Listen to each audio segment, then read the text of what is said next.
देख रहे हैं आगाज एक्सप्रेस। बिहार विधानसभा का शीतकालीन सत्र आज दूसरे दिन है। जैसे ही सदन की कार्रवाई शुरू होने वाली थी, नेता प्रतिपक्ष तेजस्वी यादव विधानसभा परिसर पहुंचे और राजद के विधायकों के साथ हंगामा करने लगे। तेजस्वी यादव और उनके विधायक 65% आरक्षण, नौकरी, डोमिसाइल, महंगाई समेत कई मुद्दों पर नीतीश सरकार के खिलाफ नारेबाजी कर रहे थे। विधानसभा के बाहर माले विधायक प्रदर्शन कर रहे थे। मुख्यमंत्री नीतीश कुमार दूसरे दरवाजे से विधानसभा में पहुंचे। वहीं आज सदन में बिहार सरकार 2 बिल पेश करने वाली थी। एक बिल राज्य सरकार द्वारा बेतिया राज की जमीन अधिग्रहण से संबंधित है, जिसके तहत सरकार बेतिया राज की संपत्तियों को लेकर विधेयक पेश करेगी। भूमि सुधार विभाग के मंत्री दिलीप कुमार जायसवाल इस बिल को 2024 में सदन में प्रस्तुत करेंगे। यदि यह बिल पारित हो जाता है तो बेतिया राज की 7,960 करोड़ रुपए की संपत्ति बिहार सरकार के अधिकार में आ जाएगी। वर्तमान में राज्य सरकार बेतिया राज की संपत्तियों को देखरेख करती है और एडीएम रैंक के अधिकारियों को इसके प्रबंधक के तौर पर नियुक्त किया जाता है। जानकारी के अनुसार बेतिया राज की संपत्तियां बिहार के पूर्वी चंपारण, पश्चिम चंपारण, सीतामढ़ी के साथ साथ उत्तर प्रदेश में स्थित है। आपको बता दें कि सदन में माले विधायक सत्येंद्र यादव ने कहा कि बिहार में जो आउटसोर्सिंग कंपनियां काम कर रही है वे आरक्षण को मानने के लिए तैयार नहीं है। SC, ST और OBC के लिए आरक्षण नहीं दिया जा रहा है। वे चाहते हैं कि 65% आरक्षण को 9वीं अनुसूची में शामिल किया जाए। स्मार्ट मीटर के मुद्दे पर उन्होंने कहा कि गांवों में हिंसक झड़प हो रही है।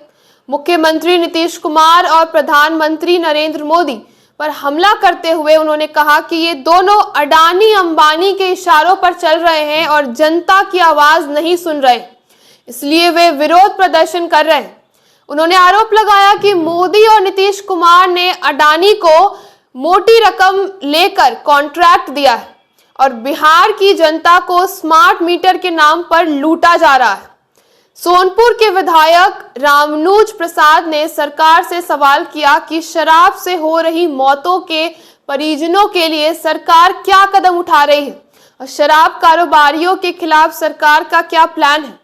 इस पर मंत्री श्रवण कुमार ने कहा कि 2016 से अब तक 156 मौतें हुई हैं। उन्होंने बताया कि जो गरीब लोग शराब या ताड़ी बेचकर अपनी जिंदगी बसर करते हैं उन्हें ग्रामीण विकास विभाग के तहत रोजगार के अवसर दिए जाएंगे। शीतकालीन सत्र के दूसरे दिन विधान परिषद के कार्रवाई शुरू होने से पहले पूर्व मुख्यमंत्री राबड़ी देवी और विपक्षी दलों के विधान पार्षदों ने विधान परिषद परिसर में प्रदर्शन किया। उनका कहना था कि स्मार्ट मीटर राज्य में स्मार्ट घोटाला कर रहा है।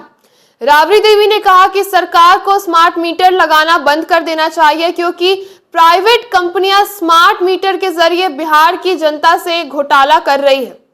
उन्होंने ये भी कहा कि सरकार को बिहार के युवाओं को रोजगार देने पर ध्यान केंद्रित करना चाहिए।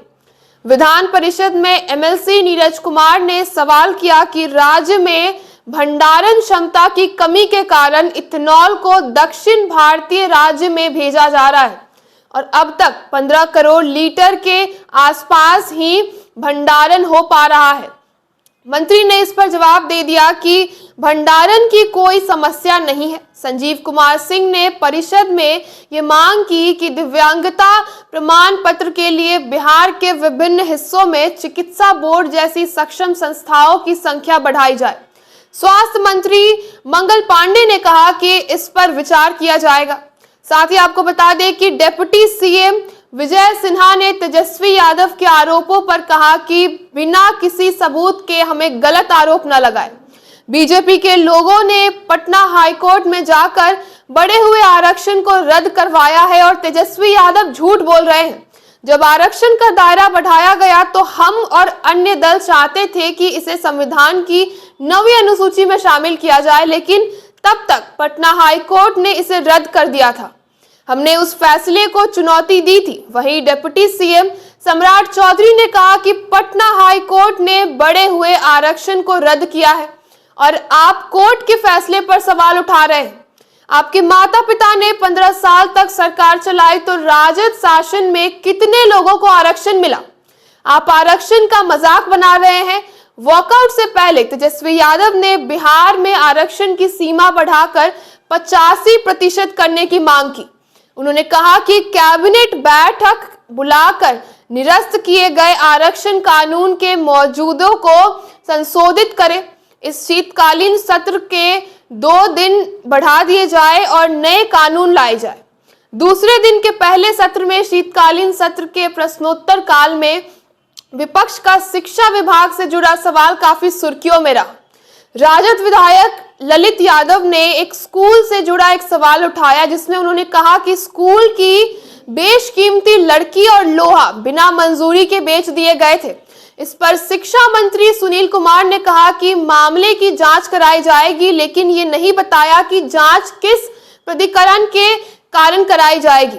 इस जवाब को असंतोषजनक मानते हुए ललित यादव ने आपत्ति जताई और विपक्षी सदस्य अपनी जगह से खड़े होकर जोरदार हंगामा करने लगे। इसके बाद अध्यक्ष नंदकिशोर यादव ने उन्हें शांत करने का प्रयास किया और बैठने को कहा।